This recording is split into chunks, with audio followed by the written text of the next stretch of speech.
tell boyfriend stories. I remember the time that Dad wrestled Brooke's boyfriend in the kitchen.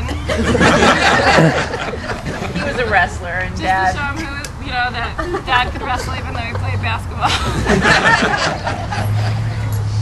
Or the infamous time where he took one of my boyfriends hunting, and the poor guy never lived it down. He, like, I don't know, he couldn't tell a rooster from a hen or something. Didn't know how to, like, unload his shotgun or something. And that was Dad's, you know, test of whether or not. He was a man. But, you know, what I never knew until I broke up with that boyfriend was one time my dad showed up at that guy's work and gave him a what for. Oh, because he let me drive myself home. When my car died at my boyfriend's house, my boyfriend let me drive his car home instead of driving me home. And I didn't know it was a problem until a couple of years later. And he said, "Did you know your dad came to my work and told me that if I ever," you can hear my dad, "if you ever let my daughter drive herself home in the middle of the night, you'll have me to deal with." Well, he promised telling me to come around there and kick your ass. No, I'm sure he was pretty clear. And then I think of the time that my boyfriend and I in college broke up, and Brooke was living in London and Mom had just moved to DC. And Dad showed up. He knew that my boyfriend and I had broken up, and so Dad showed up and took me out for sushi. You know, and just knew that I was sad. And you know, it was always really scary for all the partners in our lives to meet my dad. You know, and I think Miguel... I learned that from my mom. Yeah, I got. But I remember the first time that Dad met Miguel, and he was the first person that I didn't warn because I didn't want to put the fear in him. And we were actually going to a Rockies game with the Barnetts, and the first thing that my dad said to Miguel was, "Oh, so I hear you pushed my daughter off her bike." and however Miguel handled it, he handled it with such cool that they were, ever since then, Dad's been like a dad for Miguel too. So it's been really hard for Miguel too. So, you don't want Dad on your bad side, but you definitely want him on your good side. One of my ex-boyfriends emailed me a story to share. He was a football player, college football player. Dad and I, on a really, we went and watched one of their football games, and you know, drank a lot of beer, and it was Grinnell College was the football team, and Grinnell just had an undefeated season, and they just smoked the other team, blew them out of the water.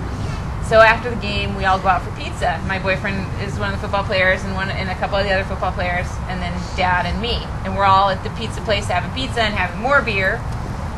Dad probably didn't need any more beer, but we had more. And Dad's just talking about, the other team, he couldn't say, you know, enough stuff about the other team, and how Grinnell just wiped the floor with them. And my buddies are like, "Well, you know, Dan, the guys on the other team are right over there."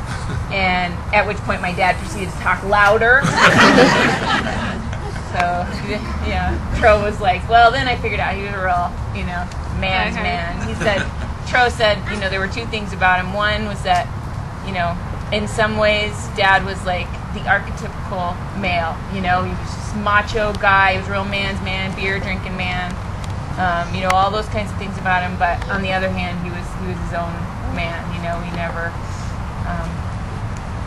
did it, and he never was anybody but himself. He wore his heart on his sleeve.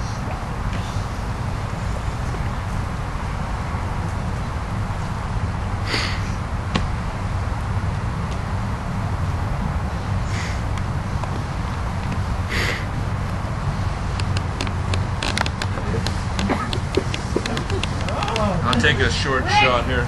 My name is Rick.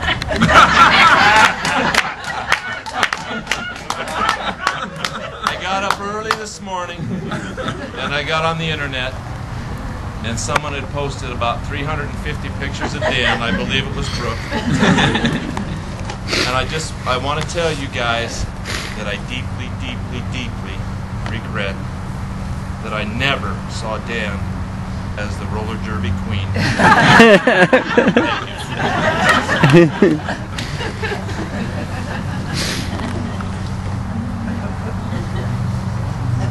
How long did dance while you were forever? At least 5 years.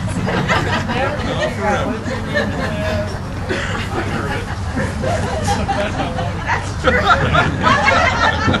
I'm 31 years old. Who the hell is Rick? That's your dad. Okay, thanks, He always used to call Rick. Back in 1968, I was dating Janice. We were in high school. I was probably 17 years old. And I went to my first Hollenbeck Christmas at the Barnett's house. And we have Hollenbeck Christmases to this day. And the Hollenbeck Christmas started, I believe, I joined the family shortly after that. But they all got together as cousins of these 7 sisters and 1 brother. And they would get together on Christmas Eve. So this is a large group. And so I entered into that group in 1967. I was dating Janice.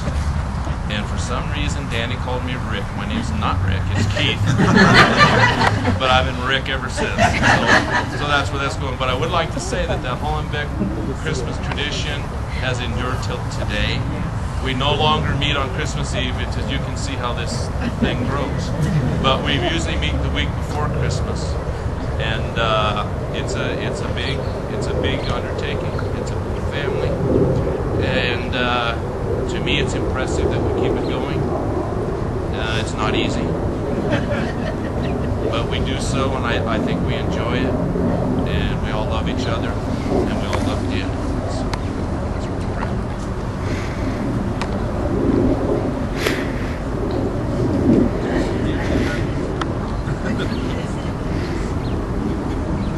There's even a Hollenbeck that comes.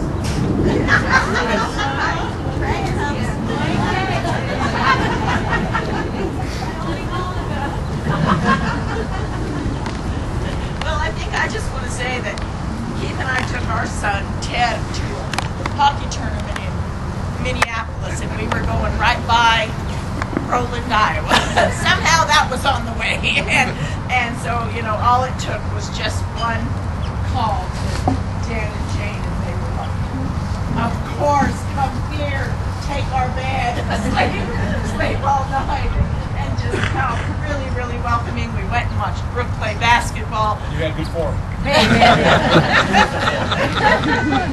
And what a wonderful time that was. I think as all of us as young cousins, Danny was super cool. He was in. And I remember one Christmas my mom bought me a skirt. And I was just starting to be a young woman at that time.